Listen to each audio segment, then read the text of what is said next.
Hej, i den her lille video, der skal I se, hvordan I kommer ind på jeres Office 365. Det er derinde, hvor jeg har jeres OneDrive. Og I skal se, hvordan I gør det nemmere for jer selv ved at lave en genvej. Først går I ind på internettet ved Google Chrome-browseren her. Og oppe i adressefeltet, der skal I taste adressen. Den hedder intranet.easyIQcloud.dk.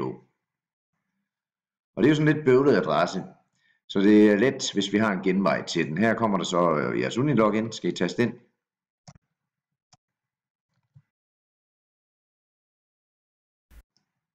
Og så kommer I ind på forsiden af jeres Office 365. Det er herinde, hvor I både kan gå ind på jeres OneDrive og downloade den fulde Office-pakke hernede på software.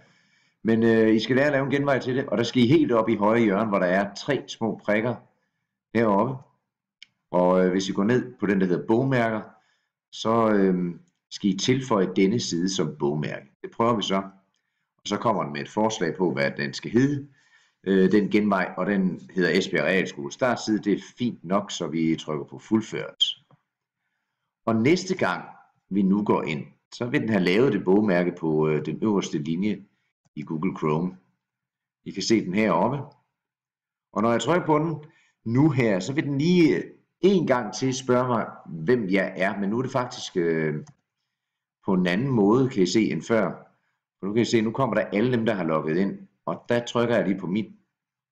Og er det en arbejds- eller en skolekonto? Ja, det er det. Og log mig ikke af, kan jeg så markere her. Og nu, når jeg logger ind